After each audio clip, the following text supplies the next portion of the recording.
është Luiza Vendosi, Albin Kurti.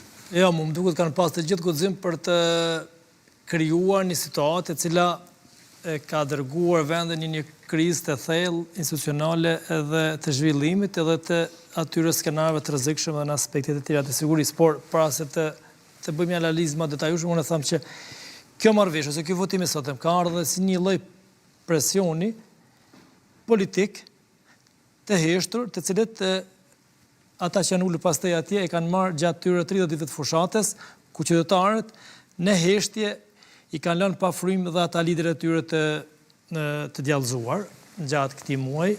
Për arsye se kanë pas në të gjitha takimet ka pas masivisht pjesëmarrje, ka pas masivisht debat, nuk ka pas masivisht, ka pas pjesëmarrje të vogël. Dhe gjatë kësaj fushate, qytetarët kanë dhënë një mesazh për një formë braktisje ose shpullje të fuqishme të klasës politike, për ato që e kanë bërë gjatë kësaj periudhe.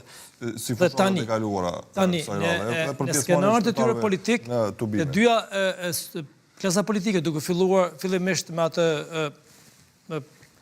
gjujtjen e parë që bëri Partia Demokratike me votimin e kryesisë dhe kryetarit, dhe pastaj LDK-ja sot kanë arritur të shfaqsohen, po them në momentet e fundit për veprimet e tyre, edhe të tentojnë shfaqsohen apo të shfaqsohen? Po, e kuptohet të shfaqsohen në pak orë para votimeve të 12 tetorit, një farë lloj mënyre. Por votimi sotëshëm ka hapur një dilemë. Shfaqsohen për bllokadën që e kanë bërë. Sigurisht, për bllokadën. Po, ju i konsideroni bllokues PDK-n dhe LDK-n. PDK-n, LDK-n, VV-n. Jo, vetvendosja çdron në ato parimet e saj, është kryetari nga rreth e vetvendosjes kryetari. Po i ka taku vetvendosjes ai kryetari, i ka taku vetvendosjes. Po i ka taku, po nuk e kanë votuar. Nga dita sotme ka çai ka taku vetvendosjes. Nga dita e votu kryetarin e kuvendit pa marrëveshje. Edhe me standard që cilin e vendosi. I ka taku vetvendosjes. Zotni Krasniqi dhe O malok, i ka taku vetvendosjes kryetari i kuvendit. Jo bre si ka taku propozimi, por që jo më votu për arsye të propozimit. Po sta jep ai pra. Po sta jep.